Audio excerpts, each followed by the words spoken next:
I believe that that association of calcium release and caffeine was first identified by some pharmacologists and physiologists at the University of Pennsylvania, which included Dr. Werner Kalo, who comes into the picture again a little bit later.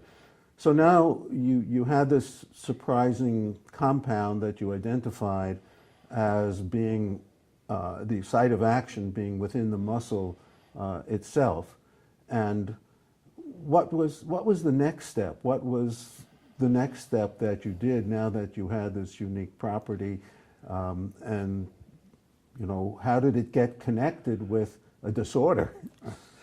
Well, one of the things we did with the drug was and any studies you were doing, you were putting in a solution. And we looked at various ways of putting it into solution and then administering it to various types of animal models.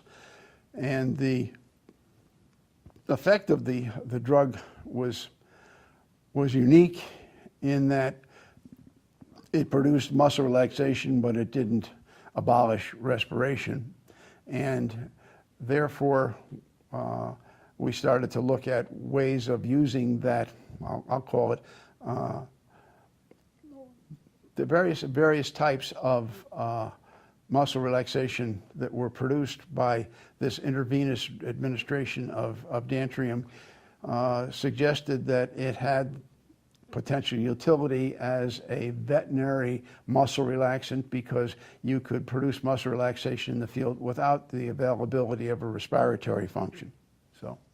So that was the first thought that it could be used by veterinarians. Right. And then in terms of other disorders where you thought that this might be useful, what was the disorder you first came upon that you thought might be useful? Well, we quickly got to malignant hyperthermia because I read one of those newspaper pieces that there was this disease that involved elevated body temperature, muscle rigidity, and so forth.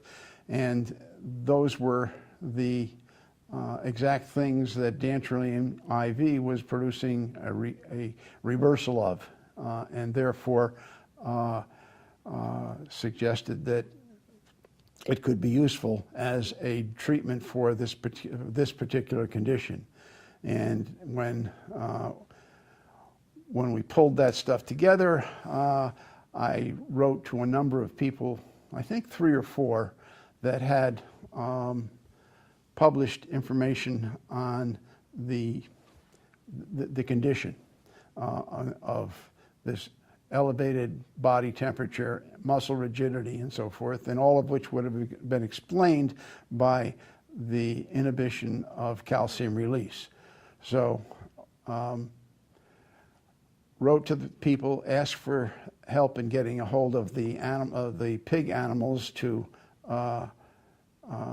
replenish or to repair this situation, and got a response back from Gaysford Harrison, who said he couldn't send me the pigs, but if I send him the directions on how to use the drug, he would give it a test. And he did, and the rest was kind of history.